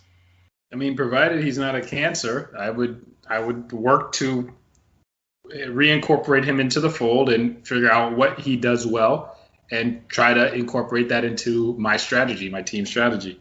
That's what I do. So I'm glad you brought that up because the thing that really blows my mind, and this is why the national media has been spinning these narratives, and they just don't incorporate all the facts. People are willing to give Doug Peterson, because some people want to keep Doug Peterson. I don't have a problem with that. I wanted the guy gone because to me at least, he'd been figured out. His schemes were outdated, but people were willing to grant him reprieve for having a bad year. But Carson Wentz has one bad year, and they're ready to ship him up out of here and take a $34.6 million cap hit, which would have usurped the next largest by about $10-12 million. And I'm just like, wait. Carson Wentz counts against the salary cap. Why can't we just change the coach who doesn't count against the salary cap and get rid of him? And people are like, oh, well, Doug won the Super Bowl. Carson did. And it's like, well, the Eagles wouldn't have a Super Bowl if it wasn't for Carson. They would, like, people seem to forget. This is the thing that really blows my mind is people really forget that this man was 11-2, about to win the MVP, and the Eagles would not even. Let's be real. The Eagles wouldn't have went to the Super Bowl if they didn't have home field advantage throughout the playoffs. That team without Carson, they were this close to losing against the Atlanta Falcons, like this close. And then Nick Foles had a great game against the Vikings, had an even greater game in the Super Bowl against the Patriots. But let's keep this all the way clear. There's a reason the Eagles weren't favored in any of their games in that playoff run because they had Nick Foles at quarterback. And so I'm looking at that, and do you think it was right for the Eagles to fire Doug Peterson despite the fact that he had been to the playoffs the last 3 years and one of those years he won a Super Bowl? Somebody had to go. Somebody had to go based on the relationships and the news that was coming out. And if you've already put all this money into Carson Wentz, then you got it. One of the parties has to go. So, bye, Doug. My thing is, I agree with you. Someone had to go. And when I look at Doug and the thing, and I think the Eagles, they clearly leaked information about his coaching staff promotions to make him look bad on the way out. Because when the stuff came out about, oh, he's having a meeting with the owner and the owner was unpleased with his, ideas for next season and his coaching staff, I'm like, oh, Doug's gone. Because at that point, what are you going to tell the owner different? If your ideas were already to promote internally, and that clearly ticked the owner off, what are you going to say that's going to change? Like, what are you going to say that's going to change, his direction of thinking? And so I'm looking at it. I'm just looking at under Doug because people consistently tell me, well, Carson Wentz's 2017 season was a fluke, and to me, that is if you call one season a fluke, then why wouldn't you call this one too? Exactly. But not even that. If that season was a fluke, then that means Carson Wentz has never developed under Doug Peterson. Clearly. And so if you're ready to get rid of Wentz and say that that's an anomaly and his 2017 season was no good, because some people were ready to anoint Jalen Hurts, so I need to ask you this, but why would you trust Doug Peterson, who's never developed Carson Wentz? Why would you trust him to develop a lesser talented quarterback in Jalen Hurts? That was the thing that was really blowing my mind because I'm looking at Doug's offense, and for as great as it was in 2017, let's keep this clear. Doug, in his entire tenure as the Eagles head coach, no 1,000-yard rusher, no 1,000-yard receiver.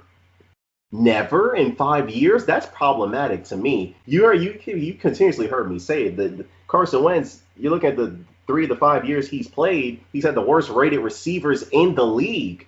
Like the worst this year, last year, and then his rookie year. What quarterback is going to be successful throwing it to nobodies and scrubs and undrafted free agents?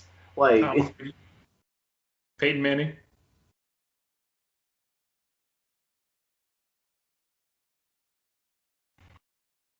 He had Edger and Jane. Like Peyton Manning was playing with Hall of Famers. Yep, but at one point he was playing with Brandon Stokely's, Pierre Garçons, and Pierre Garçon was good. I wish Peyton Manning made Pierre Garçon. I wish Peyton Manning made many of his receivers. Not Marvin Harrison was good. Marvin Harrison was but outside of who he had, Marvin Harrison and Reggie Wayne, those two were good. After both of those were gone, he had Pierre Garçon. He had who else did he have? And where's Pierre Garçon? He went to the Redskins and did what? Hold on, he went to the Redskins and had some good seasons. What are you talking about? Good seasons, like Pro Bowl seasons, or like complimentary seasons. Babe, I said Pierre Garçon has some good seasons in Washington, essentially. Okay, but, so he was a complimentary piece. Oh, okay. Was he a one? I said I think it was him and Deshaun Jackson. Okay. Like in Washington, but needless to say, there's no quarterback that's successful throwing it to nobodies. Okay. That's my point. And people sit up here and act like, oh, you have Alshon who couldn't jump over a paperclip if he had some Air Jordans. You talk about, Nelson Aguilar. Like he couldn't play in Philly, then all of a sudden he goes to Vegas and he didn't hit the lotto with his production. You talk about like come on, these dudes and that's my thing is I'm looking at the players these players never developed. Like you can't make a sound argument. And then if you're saying it's all Carson Wentz's fault, why did Jalen Hurts look so bad when he got in the starting lineup? Like 6 touchdowns, 4 interceptions, 52% completion percentage, had the same amount of rushing attempts as Carson Wentz did for the season. This guy ran about 50 some odd times in 4 games. Carson Wentz ran that many times in 12. Like, give me a break. Like, what? On draft night, let's go back to draft night for a second because I asked Toby this question. So I know you were watching the draft. When you saw that the Eagles selected Jalen Hurts, what came to your mind? What did you think of that pick? Controversy. Why would you think this is because whatever way you slice it is bad to me.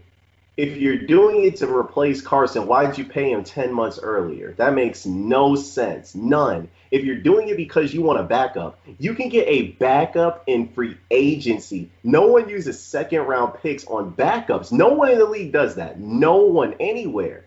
If you're doing it because you want to trade Jalen Hurts, why wouldn't you just use it on a good player, number one? And number two, the only way you're going to get better value is if he actually plays and plays well. I'm looking at it, and like you said, the only thing you did was invite controversy into a locker room that had just escaped that. And that's where I get to the GM and the owner because if you're a smart friend, that's why I say these people aren't qualified. Like people are like, why do you keep saying they're unqualified? They're in the NFL. They got jobs. Like, what are you trying to say? And I'm like, they're not qualified because they don't understand the dynamics of football in a football locker room.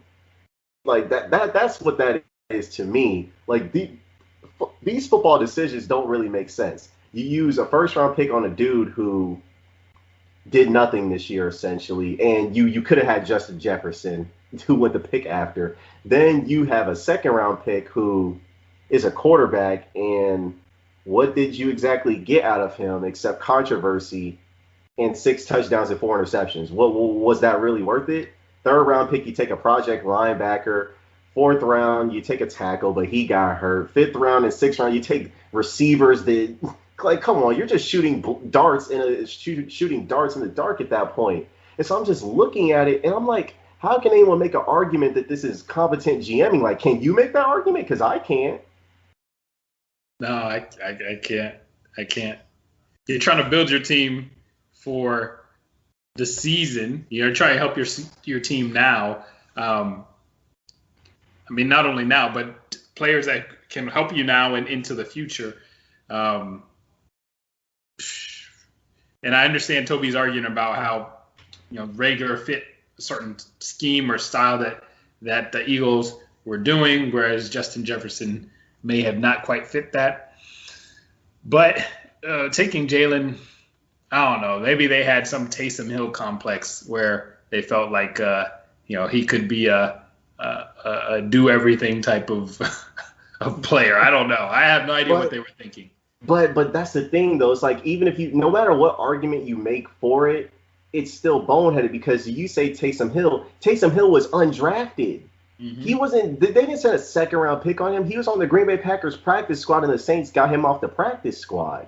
But that's my thing is, it's just like the coach. He was just like, I'm not absolving Carson Wentz because he had a terrible, pathetic season. Like, I support this man. I defend him, but I can't defend 57% completion percentage. That's just beyond pathetic. The most turnover-worthy plays, that's terrible. You sat out 4 games and you still led the league in turnovers and interceptions. That's just flagrantly unacceptable. I'm not here to defend any of that. Like, even his mechanics, they were sloppy. They were terrible. Missing receivers. So I'm not making an argument he shouldn't have been benched.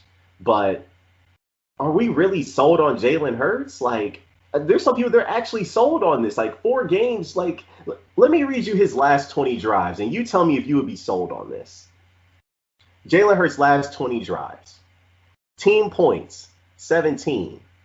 Completions and attempts, 25 for 56. Completion percentage, 44.6%. Touchdown to interceptions, 0 for 3. And passer rating, 41.2. Come on, man. The last 20 drives? Come on. Give me a break with that. Like, stop. And when you talk about that, it's just it's a mess everywhere. This organization, they don't have any meaningful players. The thing that really stands out to me is you look at the teams. I look at the teams that were in the championship game, right? I look at the teams that were in the championship game, and I look at all the young talent that they have. I'm looking at the Chiefs. Obviously, they have Patrick Mahomes, Hill, Kelsey. Even this dude, L'Jarius Sneed, in the 4th round looks like a good corner as a rookie. You're talking about Clyde Edwards-Helaire. You're talking about all these good players. You're talking like, you even look at the Bucs and their young nucleus. Well, look at what Jason Licht has done in the last 4 drafts. Chris Godwin, Devin White, Tristan Wirfs, Ronald Jones, Vita Vea, Antoine Winfield, Carlton Davis, Sean Murphy-Bunting, Jordan Whitehead, Scotty Miller, Jamel Dean, Tyler Johnson. Like, those are a bunch of hits. And those are all first-round picks. You're talking about the Green Bay Packers, Darnell Savage, Rashawn Gary, Kenny Clark, Jair Alexander, Aaron Jones in the 5th round, Devontae Adams. Like, you look at that, then you look at the Buffalo Bills, Stephon Diggs, Josh Allen. You're talking about Ed Oliver, Tre'Davious White, Tremaine Edmonds. Like, even Darrell Williams and Deion Dawkins. Like, you look at all the key foundational pieces and all these other teams, they're like championship caliber teams. And then you look at the championship, then you look at the core of the Eagles, Jalen Reagor, Derek Barnett, Jalen Hurts, Jordan Mailata, Miles Sanders, Josh Sweat from our alma mater, Florida State, Dallas Goedert, and Alex Singleton. Give me a break with that. Stop. It's just a joke. And I just look at it and I'm like, y'all expect the quarterback to overcome this because he's being paid $128 million when the GM consistently makes bad selections? Like, the franchise has been set back years because of bad drafting. Like, am I crazy to think that? Like, a GM can literally set the franchise back years because of bad drafting? No, I mean that's accurate. I mean that is. I'm trying to think of an example, but if you're not picking the right players for what you want to do, then yeah, you end up getting just like the Bucs, like they chose, when they went and got Vernon Hargraves, who didn't work out. They had a history of being of kind of busting on their picks, but lately they've done a much better job of drafting people who contribute in a productive way to the on-field product. So, but before I remember that missed on Derwin James when they needed safety help. Obviously, they got Vita Vea, which I was okay. Well, I wouldn't say I was okay with, but I could see the reasoning. Mm-hmm. But again, and Derwin James has been injury prone, so it's tougher to make an argument for that because if he's not on the field, then boom. But Vernon Hargraves was tough to see because he had maybe quickness. It was his best asset, and that was pretty much it. That was pretty much it. So, not taking players that are you want to take players that not only are the best on the board but also fit what you want to do. So. Yeah, and so I'll just leave the people with this who don't think that Doug was a problem because you're like, oh, he's a Super Bowl winning head coach, yada yada yada. So we acknowledge that the offense was bad. The owners and the GM also say the offense is bad.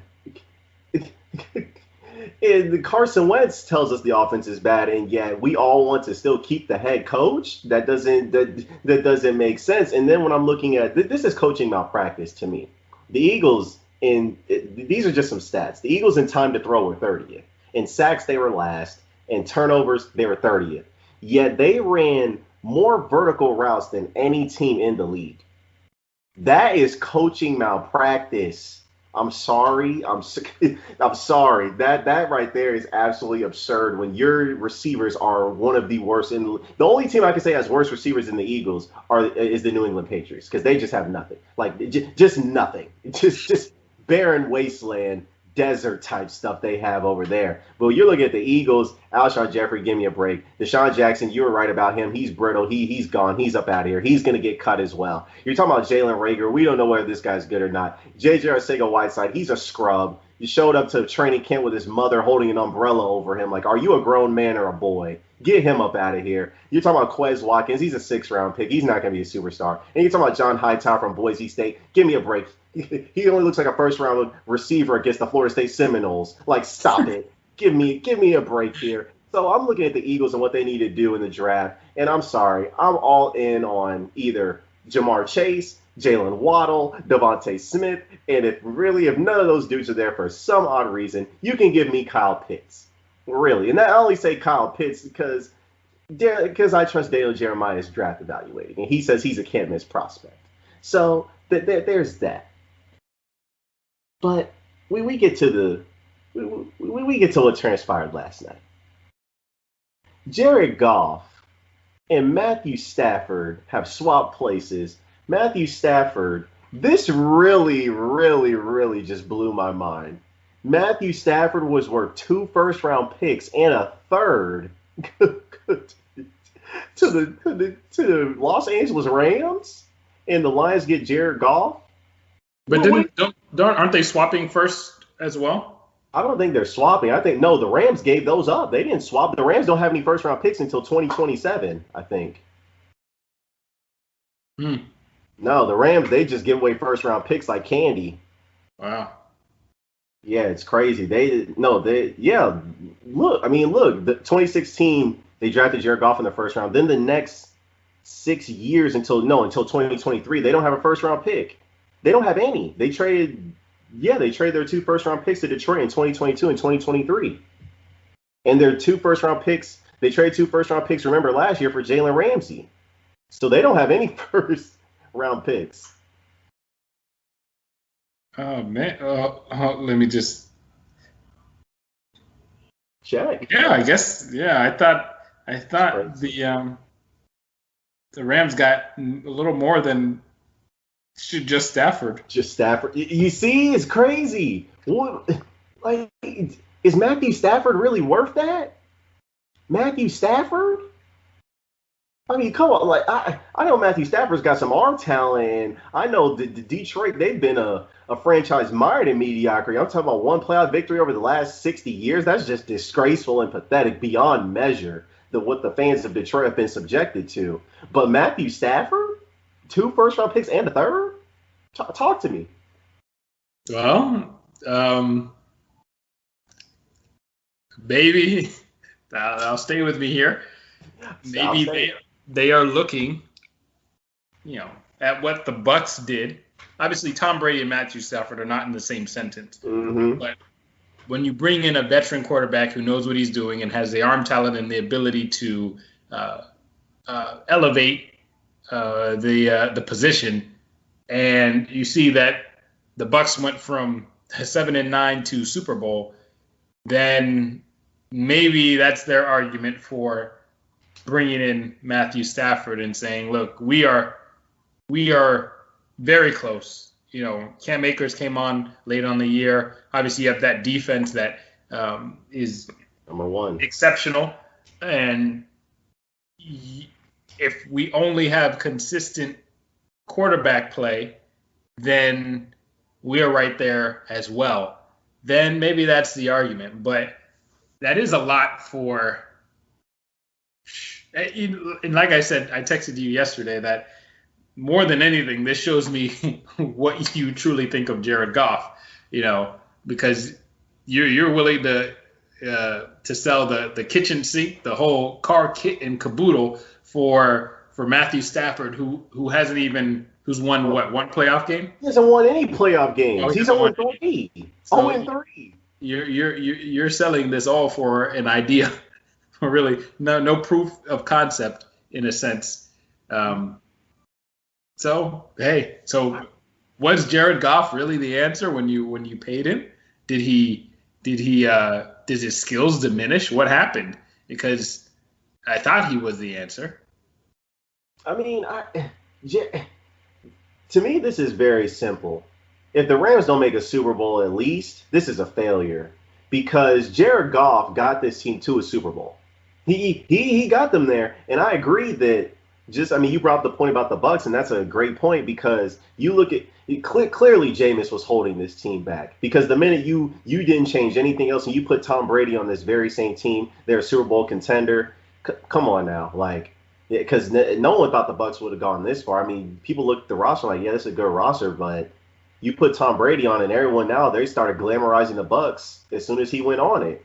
And so I'm looking at it, and I look at the Rams roster, and it's a really good roster. They have receivers, they have tight ends.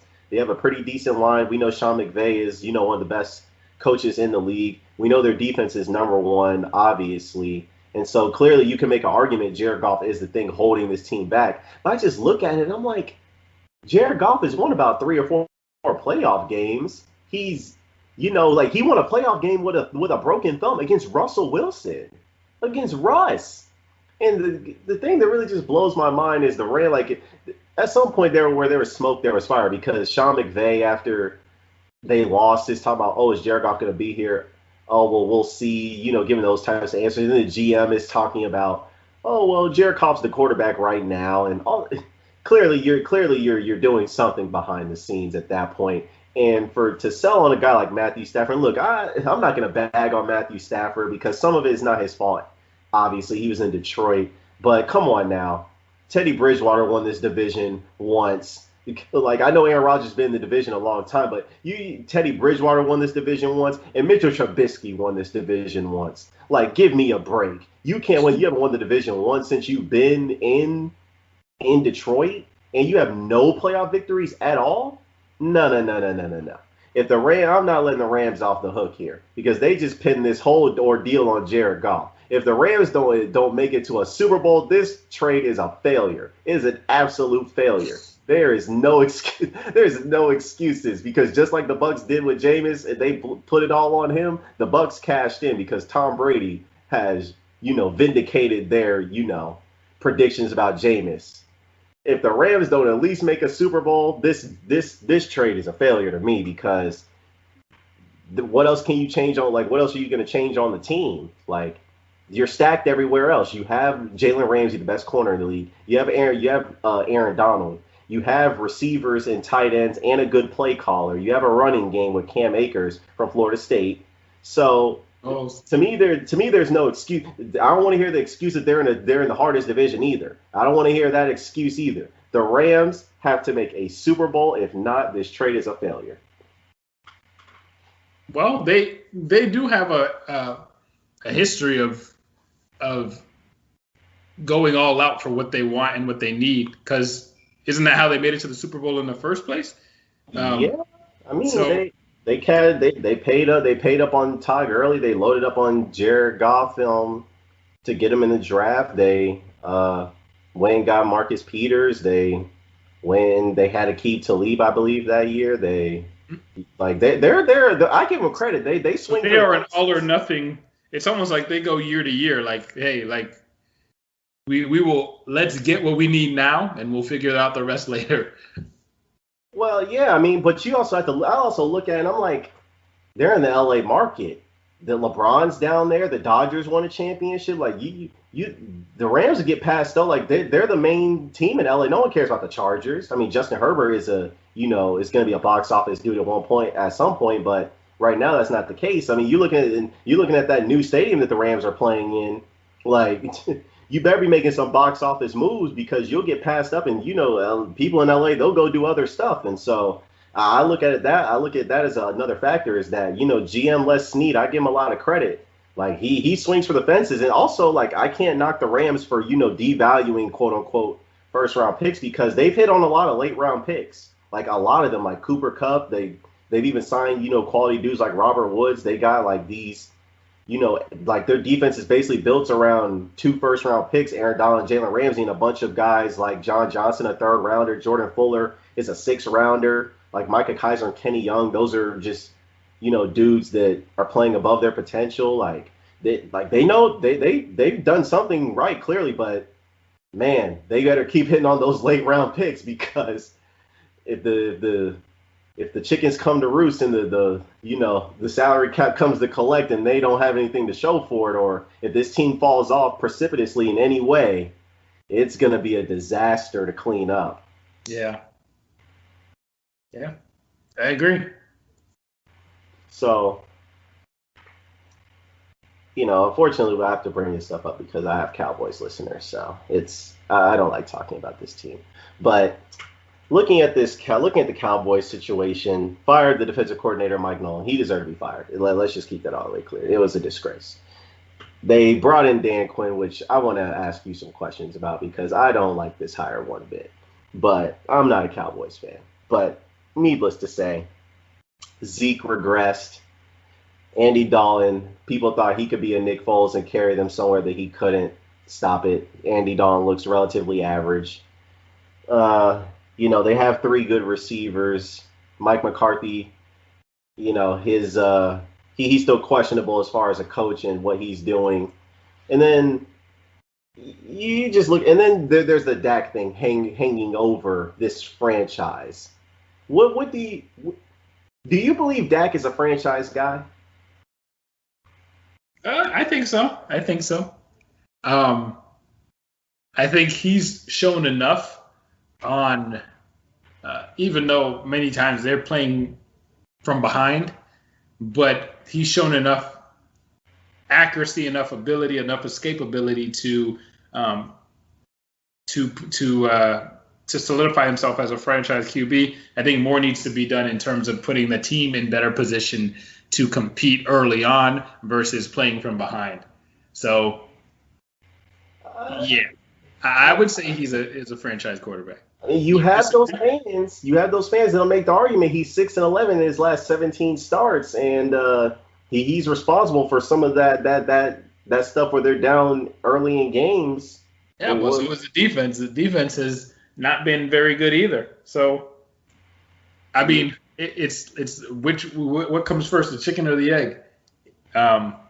Yeah, I mean, what do you? what about Zeke? I mean, he had a clearly regressed this year. Did you think he can bounce back? Yeah, I think Zeke can bounce back. I mean, when you bring back in the threat of Dak and that read option and him being able to run and maneuver in the pocket and get yards with his legs, I think that automatically boosts the effectiveness of Zeke.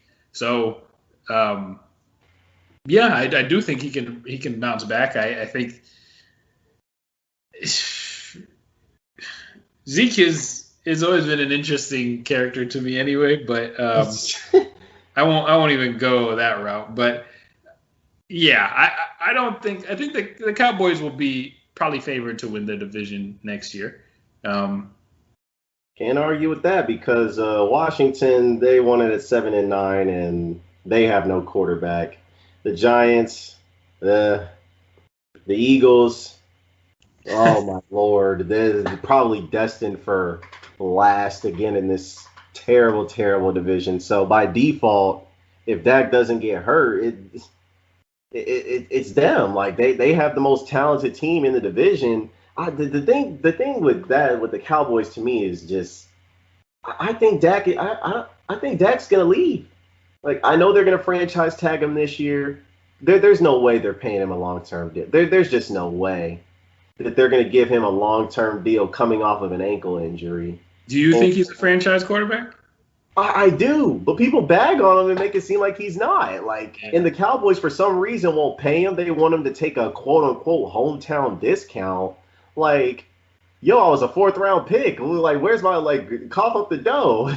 You paid Zeke, you paid DeMarcus Lawrence, you paid Jalen Smith, you paid Amari Cooper $100 million. Like, don't try to go use those deals, to lower my price value because you might have overpaid those dudes because DeMarcus Lawrence is severely overpaid and overrated. Amari Cooper, he's good, but $100 million good? I think not. I think not. Like Zeke, I would have never paid Zeke to begin with. I don't believe in paying running backs. Yeah. So, there's that. But Dak, I just don't see how they do it, IT. That's the only thing. Like, they could have got him at a discount when, the Rams and the Eagles paid for their quarterbacks. They should have offered him an extension while he was still on his rookie deal, and the deal wouldn't look, as insurmountable now. But, Deshaun, like, they let Mahomes get paid. Mahomes getting paid $45 million a year, but no one's him, so no one's going to usurp that for a while. But Deshaun's getting paid $40 million. Lamar Jackson's coming up. They're going to give him, the sun and the moon. Like, he's already won an MVP. He's won a playoff game. Like, come on now. Like, he's going to get the sun and the moon as well.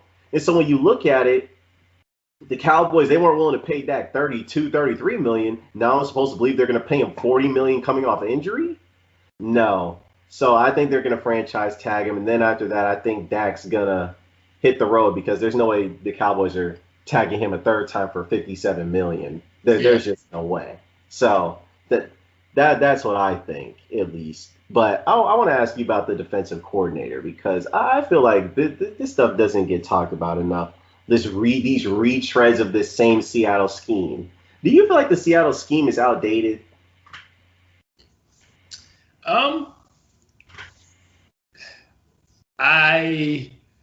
Well, tell me what scheme you're talking about. Well, we know from the Legion of Boom days, the Seattle Seahawks primarily ran cover 3 and cover 1. Mm-hmm. And from that, we saw a lot of people get hired off of that. We saw Dan Quinn get hired for the Falcons. We saw, Gus Bradley be a defensive coordinator with the Jags. We saw Ken Norton Jr. get a job.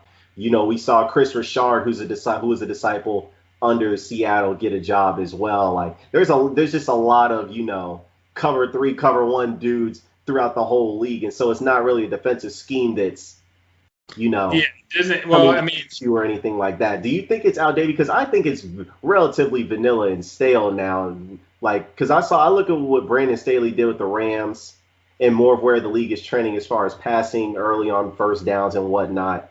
And that style kind of doesn't lend to the strength of where the league is going. So that's kind of what I mean. Yeah, it's more elementary. And well, like your Eagles coach said, he wants to be able to to play fast and make things simple and not think a lot. So I think those schemes kind of lend to that sort of production. So if you have big time players in your secondary, then maybe it's something you can get away with a little better. But the scheme is very vanilla. I know in watching Kansas City versus the Browns, watching how they rotated Tyrann Mathieu down into the box, like right as the ball was snapped. Those are innovative concepts into which, like, putting your best players into position to make plays. So I think more of these disguising your coverages it's imperative in order for you to get the best of these opposing quarterbacks. So I would say it's outdated. Obviously, every team is going to have some sort of package with cover 1, cover 3, but how you mix that in and how you disguise your coverages is going to be much more key these days than just straight up lining up, showing what coverage you're in, and playing from there, because these quarterbacks are going to read it and pick you apart all day. See, and I'm glad you brought up the Eagles, because Jim Schwartz, that was my one problem actually with him, was that, like, as I listen to people and people who talk around the league and whatnot, they talked about how Jim Schwartz was the dude you know what he's going to do. Like, you know he's lining up in. The Eagles don't do any disguise. And oftentimes, like, Jim Schwartz's defenses, they were, good. There's the occasional year where they were top 5 or top 10. But for the most part, Jim Schwartz really didn't prioritize. Like, he really neglected 3 positions on the defense. He neglected the linebacker position. I mean, how many podcasts this year did you hear me talking about Nathan Gary and what a scrub he is, covering the middle of the field, getting, giving up a beyond perfect passer rating into his coverage. And then you're talking about, the lack of corners on this team and, where the league is trending as far as a passing, attack and whatnot. Like, the Eagles just have no corners out there except for Darius Slay. But before that, it was, Jalen Mills, or as I call him, Jalen Pennies, and Ronald Darby, who was getting scorched in Washington and all this stuff. And then there's just no safety play whatsoever. So I'm just looking at it, and I was just like, yeah, you have a front 4 that you rotate in and out, and they get a lot of pressure, but what's your backup plan? Like, whenever anyone beat the Eagles, or whenever anyone really put up points on the Eagles, they did a lot of max protection. They did a lot of screens, a lot of quick bootleg action, rolling the pocket, moving the pocket to avoid the defensive line, because they knew once they got past that, the Eagles really had no answers. And every time, Jim Schwartz or whoever will say, oh, well, we just didn't get enough pressure. Well, why can't you adjust to that? Like, that's the question. Like, well, why can't you do something to, maybe adjust the scheme? And it's just like, well, we do what we do. And it's, I just don't, the scheme, like, I get it, but I also feel like there's just a lot of retread throughout the league, and it's very easy to, figure out and pick up on. So I just didn't like that hire for Cowboys fans, and that's what I've been telling them. But I just want to get your thoughts on that. Moving on, I want to ask you this question. Do you think it is fair to ask QBs, since they're paid so much, to overcome bad situations? Because we constantly hear, oh, you're being paid this amount of money, you have to overcome this. You have to overcome, these bad things that the team, like, you have to overcome what the team can't give you as far as support, quote unquote. So because, you have these people who say, oh, well, the quarterback that's the highest paid has never made the Super Bowl. What does that tell you? Well, once you pay the quarterback, you can't make a Super Bowl. What do you think about that statement, that idea? Once you pay the quarterback, you can't make a Super Bowl. You've never heard that? No. No, you've never heard that, or, oh, you're being paid X amount of dollars, you have to overcome the roster deficiencies? Well, I mean, that doesn't make sense to me in terms of, like, this is a team game. You can't just have one great player, otherwise you'll end up with Dan Marino and no Super Bowls. You have to have complementary pieces and have a like I said, it's a team. You have to have multiple pieces that put together effort to get you to where your desired place is, which is obviously the playoffs and then ultimately the Super Bowl. So telling a quarterback because he was paid to overcome, he's throwing the ball. He is the primary centerpiece. He's handling the ball every play, unless you're doing wildcat stuff and whatnot. But he's handling the ball every play. He's getting you into the right place. He's reading the defense. He's setting the protection, and he's making these audibles. So he is doing a lot. And he's throwing the ball and handing it off. But he's not catching the ball. He's not responsible for the ball once he gives it to his skill players. And he's also not playing defense. So for you to expect that he's just to overcome every situation, because he could be in a perfect situation where he's like his offense is on point, like they're scoring 30 points a game. But if your defense is allowing 35 points a game, then hey, you're not winning. So, how is a quarterback supposed to overcome that? See, my problem with the statement is because number one, I think it lets the GM off the hook, because the GM has to pick the players that are good, that are going to allow the team to continue to be good. Like, you can't just pay the quarterback and then draft bad and then be like, oh, well, I'm paying you X amount of dollars, you have to overcome it. Because I look at two scenarios in back-to-back years. I look at, Carson Wentz in 2019, where he had to overcome terrible receivers and tight ends. We're talking about, who are the people he was playing with? Robert Davis, Greg Ward, Deontay Burnett, Paul Perkins, Boston Scott, like a bunch of practice squad dudes, and he dragged that sorry stuff to the playoffs. And then I'm looking at this year, Deshaun Watson played like an MVP, and he won 4 games. 4. Yeah, he's being paid $160 million, $40 million a year, one of the top quarterbacks in the league, and he did not overcome that. No one, everyone's saying they feel bad for Deshaun Watson, but no one's over here criticizing him, saying like, oh, you have to overcome that, because we're looking at the rest of the roster. We're looking at the O-line. We're looking at the Texans defense and how pathetic it was. We're looking at the fact that they traded away DeAndre Hopkins. We're looking at the coaching and how they fired Bill O'Brien, the coach and the GM, and his numerous gaffes as both. Like, we're looking at all those things, and I'm just like, this is, like you said, it's a team game. And not only that, but this idea and this myth that once you pay the quarterback has to overcome the deficiencies of the roster.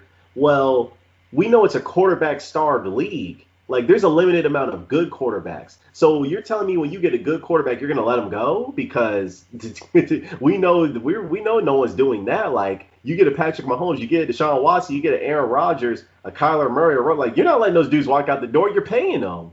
So that notion really is really weird to me, because I heard that a lot, and it's like, oh, you're Carson Wentz or you're Deshaun, mainly I heard that about Carson Wentz this year. It was just really befuddling to me, because I'm looking at the roster, I'm like, yo, y'all are making an argument that these receivers and these running backs are good. You're making an argument this O-line is good, and they're giving up like 50-something sacks in 12 games. Like, give me a break. What quarterback will be good under these circumstances? And that's my thing, is like, I don't know a quarterback that's been successful in the league throwing to themselves or playing without protection. I don't know a quarterback that's been successful doing it. Like I said, you look at the 4 championship game teams.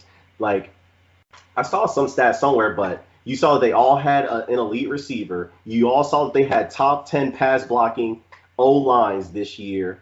And what else did they have? Oh, and they all, had good quarterbacks with like good quarterback play as well. So you see how like it all works together. But sometimes, like, we see these wild plays and we see all this great stuff, and we know the quarterback position is the most important. Like, if you don't have a quarterback, you're not going anywhere. And we look at it and we're like, well, everything's on the quarterback, without ignoring that there's 10 other guys on the field that have to do their jobs as well. Yep. Yeah, no, I agree. That is that, and that's the tough part to be about, being a quarterback, is that they always tell you, you'll get more credit than what you're due, and you'll always get more blame than what you're due. So, but yeah, most overrated statistic in the league. Yeah, very true. Mr. Trubisky has a winning record as a quarterback, but no one's saying he's a franchise quarterback. No one. You couldn't find a soul. He might say he's a franchise quarterback. Yeah, I bet Jameis Winston would say the same thing. Jameis is a franchise quarterback. Oh my goodness. He'll be the Saints franchise quarterback. Probably because they have no money to do anything else. Taysom Hill throwing for 79 yards isn't the answer. That's for certain. He can't throw it down the field. He can't throw it at all. But get to our last topic. Team building. So I really wanted to talk about this one because, I've been harping on I got on the Eagles so much and how their team is just terrible. It's like, well, people will ask, well, what does a good team have? Like, what are the key ingredients that you need to have a good team? And so we obviously can start with the quarterback, right? Like we know if you don't have a quarterback, you're going nowhere. Like It is what it is. After that, what would you say? Coaching. Are you talking about positions? Positions. Oh, okay. Like premium positions in the league. Premium positions. I would say.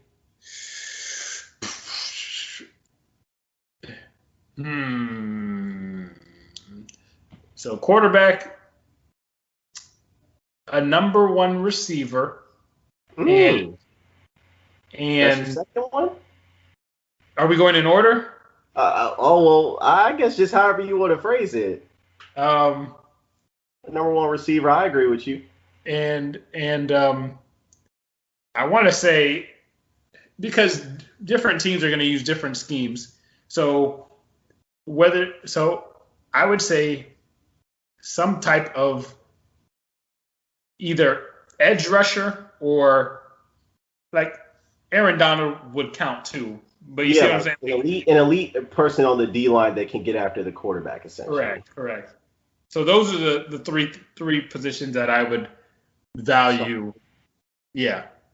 Okay. So I tend to lean towards You gonna go corner? Yeah, I think corner. I also think I'm kind of on the fence between left tackle and like a center, because I look at it like we see interior pressure is like the quickest way to get to the quarterback. So what are your three? I would say obviously quarterback, but then if you ask me after that, I'll probably say tackle and then some type of rusher, and then once you get there, I feel like it's a toss up between wide receiver and corner, because those are I look at it as it's a passing league, so you need guys who can stop dudes from catching the ball, and the quarterback is obviously going to need dudes to throw the ball too. Mm-hmm. So, well, I also was thinking tackle, but in certain situations you have more control over certain aspects. So if I don't have a great tackle, I just increase my protection. You know what I mean? And if I have that number one receiver, then he's probably going to shade coverage. I can predict what you're going to do a little more and figure out a way to matriculate the ball down the field. So I think I can cover up for my tackle spot more than I can for other positions. Yeah, you can also chip as well, so I'm not going to fault you there. Where do you fall on the importance of, say, because I know this has been a position that people have debated a lot. Where do you fall on the importance of the linebacker, like the inside linebacker position? Because a lot of people say you don't spend a top 5 pick on an inside linebacker, yet your team, the Tampa Bay Buccaneers, spent a top 5 pick on a linebacker. I also like to bring up that Devin Bush for my Pittsburgh Steelers went in the top 10. I also like to point out that Roquan Smith went number 8 to the Chicago Bears. Mm-hmm. So, and we see that the evolution of the linebacker position is one of those things where it's you need those dudes who can not only defend the run, but also cover its space against these, tight ends, these running backs, and in some cases receivers. So where do you fall on how important is the linebacker position in today's NFL? Well, it's very important. I mean, you are the second level of the defense, so you have to be adept at covering both the run and the pass. And it's increased. Well, I don't want to say it's increasingly harder, but it's difficult to find that athlete who can do both effectively. Run sideline to sideline, cover be able to stick with tight ends these days like Travis Kelce, and then still be able to bring the pain in the hole. When you're looking at tackling all sorts of different backs, every back from Leonard Fournette type to Le'Veon Bell to Miles Sanders. So there are many different types of backs, and you need a linebacker who's going to be able to tackle all of them. And so I would say it's important, but there are you have to prioritize based on what your current roster looks like and what is available for you in the draft. So if with the Bucs taking Devin White, that was a position of need. Not to say that they had their secondary solidified, but I'm looking at them. I think they were trying to build their defense from the D-line back, hoping that if they can get that pressure up the middle with Vita Vea, then they will be able to.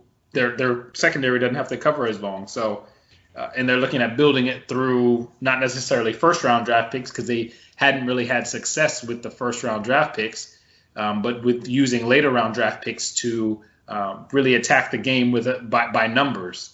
So, and that's really what they've been doing. They've been trying to solve this issue by throwing numbers at it, whether it's Whitehead and they've used a lot of picks on defensive backs to try to shore up that position. I mean, and to your credit, like none of those dudes, none of your top three corners are first round picks, like Carlton Davis and Jamel Dean and Sean Murphy Bunting, who's had a great playoff stretch. They also had what's his name, who went to the Browns. He's a corner for the Browns from UNC. It'll come to me, but no idea. I don't even know who the Browns corners are. MJ Stewart. Oh, yeah, I remember him. Yeah, he's not bad. So I mean, because I think the linebacker, well, maybe I think it's just a little more important because I've seen my team neglect it completely. So it just hurts to see. I have nightmares about Nathan Gary, but so I see that. But I also feel like the safety, because I feel like it's good to either have like a safety who can also play linebacker or just like a straight linebacker. Like I'm torn in between about the importance of those because it's like I feel like if I have one, then I can get away with like having average safety play somewhere if I can protect the second level of the defense, because we know a lot of teams are attacking over the middle now with like those deep crossing routes, like the Bucs do it all the time. So on defense, what is your what is a position that you value the least? Not to say that it's not important, but I would say probably strong safety, because I feel like if I have a linebacker, they can do the exact same things at a much higher level. Like a strong safety to me, most of the time, like most strong safeties are not really good coverers in space. And honestly, like I just don't see like unless you're like Cam Chancellor or I can't even really say Jamal Adams, because like Jamal Adams is a good safety to me, but when Seattle gave 2 first-round picks for him, I was just really confused because I'm like, I need a safety that's be able to cover when the Steelers got Minkah Fitzpatrick, when I kept saying he's more Ed Reed than Troy Polamalu, and he has like that corner like impact because he just takes away the deep part of the field. Like teams just avoid throwing deep just because of his sheer presence. And I want my safety to be able to dictate what the offense is going to do. And I just don't feel like a strong safety really does that as well as a free safety. Like you avoid an Ed Reed, you avoid, a Minkah Fitzpatrick, you avoid an Earl Thomas. Like Troy Polamalu was probably one of the very few strong safeties that you really tried to avoid, but you couldn't avoid him because you didn't know where he was going to line up or where he was going to be. And Polamalu was also versatile enough that he could also line up at free safety as well. So I really say strong safety because if I can't say corner because it's a passing league, and if you don't have corners, you just can't stop anybody in this league. And if you just don't have a pass rush, yeah, you're really stuck as well. So I say strong safety. Fair enough. I mean, so, well, I said we were about to get out of here, but I got one more question for you. This is a Bucs question, so this is easy. So, regardless of whether y'all win the Super Bowl or not, there's, the offseason. So, what would you say, like, going into the offseason and the draft, are your biggest positions of need that you're looking at your team to address? Depends on whose contract is up and who we decide to re-sign. So that'll play a big role. I'm not really aware of who's. I think JPP might be done. Barrett's gonna be gone. Y'all. Yeah, Shaq is on a franchise tag. Yeah. Pay him. Godwin. Yeah. So. So. AB. Who? Oh, Antonio Brown too. Oh yeah. So we'll have quite a few decisions to make. But as far as going into next year off season, I think you can never go wrong in looking at trying to get better corner play. So you get rid of Jamel Dean? I mean, not necessarily get rid of him, but demote him. Oh my gosh. But I don't think it's necessarily a priority though. Like I think you can find some good help in the draft and in free agency. It is going to be heavily dependent though on who we can bring back. Because if we can't bring back Shaq and JPP, then you need to go into the draft looking for edge rushers, guys who can make immediate impacts. And I think you're good on receiver. I like Tyler Johnson. I like you're going to probably keep, whether you keep Chris Godwin or AB. I think out of those two, you'll keep at least one of them. And so I think you'll be okay there. I think a good question is whether OJ Howard will be back. Not you need another tight end, but I think that'll add a level of versatility to your offense. And linebackers, I think we're good. Like I said, I think the biggest position, one, I think is going to be offensive guard, or no, tackle. Sorry, Donovan Smith is. You can look to always upgrade those pieces on the offensive. But didn't he get signed to an extension? He did. But hey, make him compete. I don't know. I think the guard position, where I think Ali Marpet is good. I think Ryan Jensen is good. I think that right guard position needs to be shored up. I'm not too sure about dude with long hair. I can't remember his name. But he got injured. And I think if you can shore it, because that's been, as of late, that's where a lot of pressure has been coming from. So maybe shore up that right guard position and a corner. Those would be my top priorities. And, I think Rojo is good for a couple more years. I think you got Keyshawn Vaughn, who I like. I think you need to bring Fournette back. And if everybody stays healthy, I think I like the roster coming back as long as you decide to really re-sign some of those key pieces. So two positions are guard and corner. Yeah, it's going to be some tough decisions because I think Levante David, he's up. Bring him back. You got to bring him back. David is up, like Chris Godwin, Gronk, AB. It's going to be some tough decisions that have to be made because this team, I mean, regardless, like you're going to bring back something like JPP and Shaq Barrett, those guys too. Like, regardless, like you still have a good young nucleus, to keep this team contending, obviously. Because my assumption, though, too, is that guys will be more willing to. It is my assumption that they'll be more willing to come back on contracts that aren't that aren't max contracts because they are still playing with Brady, and they just experienced what it's like to be not only in the playoffs for the first time, many of them, but in the Super Bowl in a year that COVID prevented them from having the chemistry that they could have had. And so if you can just extrapolate and imagine, like, man, how good would this team be if we actually were here day in and day out with each other, learning what it means to play as a team, as Brady would like be where Brady wants us to be when he wants us to be there. So I think it's easy to say, hey, man, yeah, I'm back for another year. I'm back for another year, and we're going to do this again. So.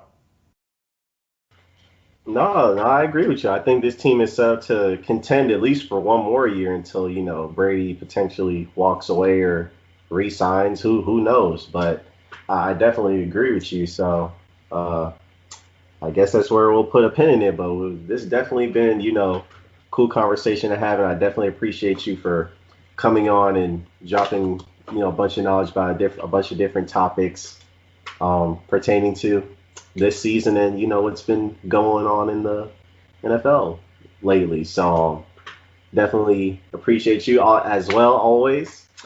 Likewise. Also want to give IT a shout out. Y'all check this man out. His poetry. This man is a poet. he has a way with the words. So y'all go ahead and check him out. Chef Boy IT, Mr. Instant Truth. Yes, sir. Yes, sir. Yeah, I'll have to put your IG or something in the comments or something so people can follow you or something. You got to show you. Look, you got to look out for the guests on my show. I appreciate that. But until then, we appreciate you guys for listening, and just continue to like, share, and subscribe as always. And we'll be here to break. Well, at least I'll be here to break it all down afterwards when Ferrari comes and collects that Lombardi. So until then, we'll see you when we see you. One love. Peace. Go Bucs. Go Chiefs.